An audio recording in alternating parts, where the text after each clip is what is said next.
Isang magandang pagbati para sa masugid naming panauhin.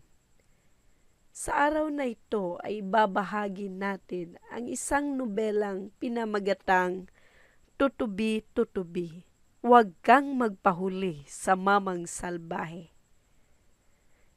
Ito ay ginawa ng isang author bilang pagtatangka na isalaysay ang mga unang araw ng batas militar sa panahong hindi pwedeng sabihin ng diretsyo ang nasa isip. Bunga ito ng kanyang eksperimento sa paggamit ng satire upang masabi ang bawal ng hindi makakagalitan o sa paraang matatawa lang ang nakarinig mula sa paunang salita ng may akda. Nanalo ang nobelang ito ng Grand Prize sa Palangka noong 1982.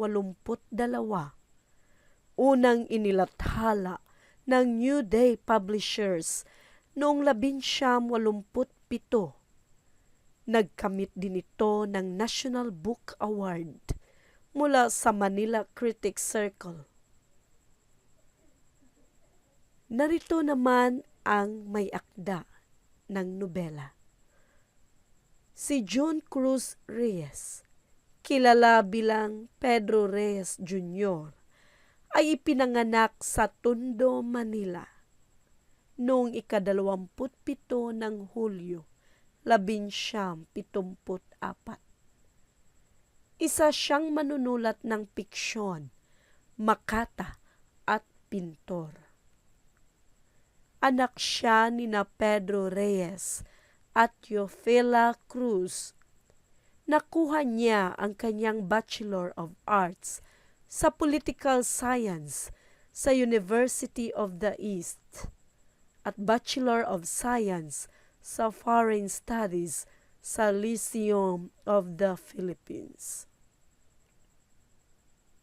Nakapagturo siya sa Philippine Science High School, Universidad ng Pilipinas, De La Salle University, at sa Polytechnic University of the Philippines.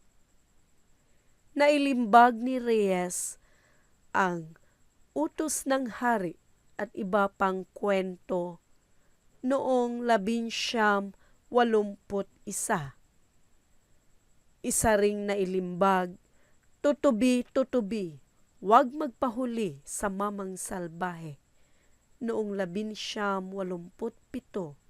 Ito ay isang nobela.